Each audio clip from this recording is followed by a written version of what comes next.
Welcome to the 13th month of 2011. What? Oh, only 12? I'm a little embarrassed, folks, but welcome to the first month of 2012. This is our first anniversary, though, because we've been doing dEdmonton TV for a full year, which I find out is only 12 months.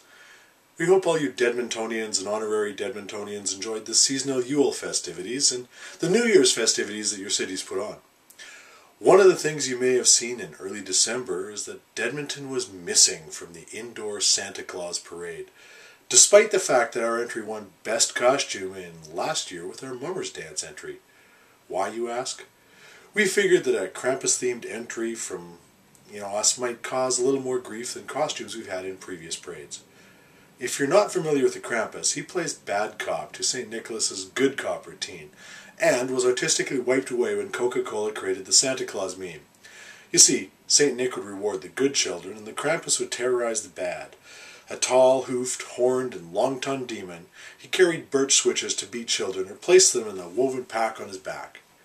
Evidently, this was deemed a little too scary for the children. Here's a little secret, folks. It's supposed to be! I believe we don't instill enough fear into our kids anymore. By contrasting good with bad, kids can learn the difference. When we sugarcoat everything and still give the bad kids the same Christmas rewards, what lesson does it teach? Well, even Pope Benedict had the Krampus fear instilled in him when he was in kindergarten. As portly nuns held the banging doors closed, St. Nicholas would recite from a list of all of the bad things the kids had done that year. They were scared enough not to do it again. And look, he's even become Pope. In 2011, Philadelphia held their own Krampuslauf, a gathering or parade, based on these Alpine traditions, and Oregon has a Krampus group as well. Congratulations to these groups for getting involved in these old traditions, and we'll have more information about them on our sites and their own sites. If any of you dEdmontonians would be interested in putting together our own parade or building Krampus costumes this year, contact us, and we won't let that smug Santa Claus in, okay?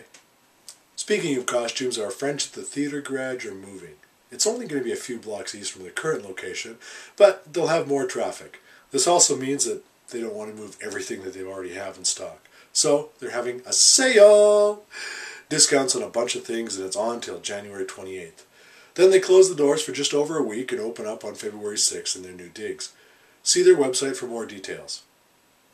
In our artist profile this month, we'd like to mention a friend of dEdmonton who has updated her shop on Etsy.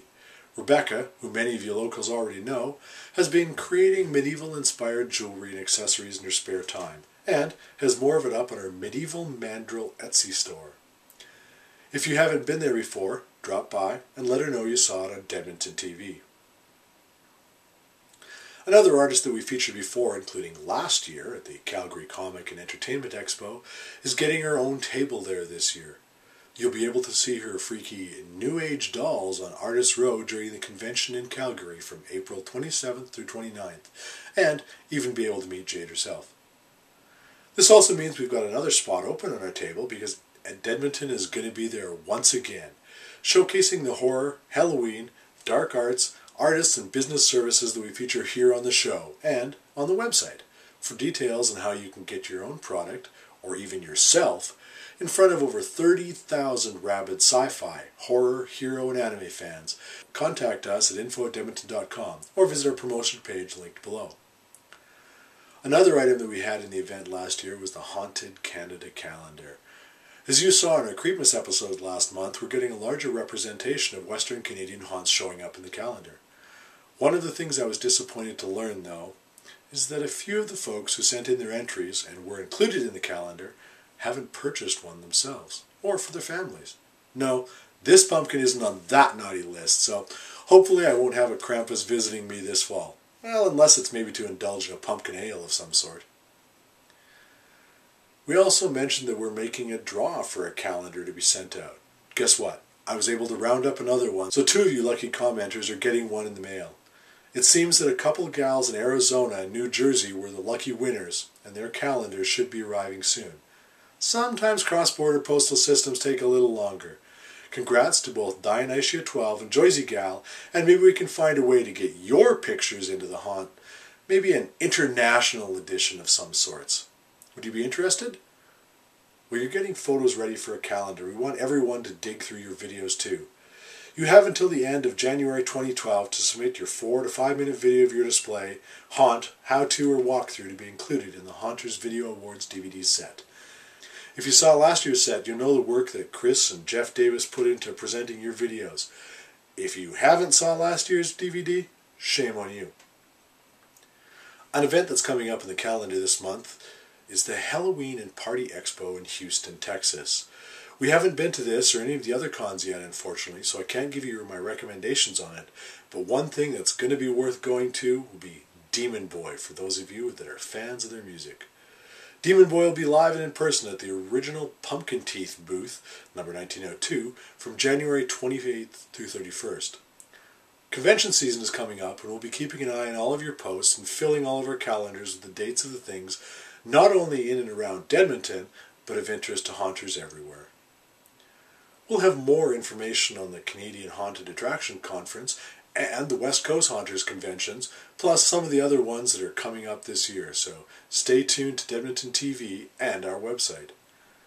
Last Halloween we had the pleasure of working with special effects artist Darren Boudreau while doing, well, scary children's makeup, of course.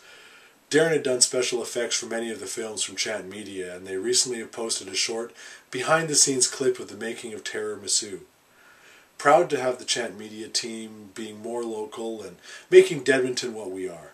Hopefully, we'll all have some time in the schedules for future interviews with the twisted minds that created such shorts as It Came From Under the Sink and others, plus some of the other short filmmakers out there as well. That's all for now, my Dedmontonians and pumpkin lovers. Sorry about the voice. Been indulging a little too much in the pumpkin ale lately, but hopefully we'll be all better next month.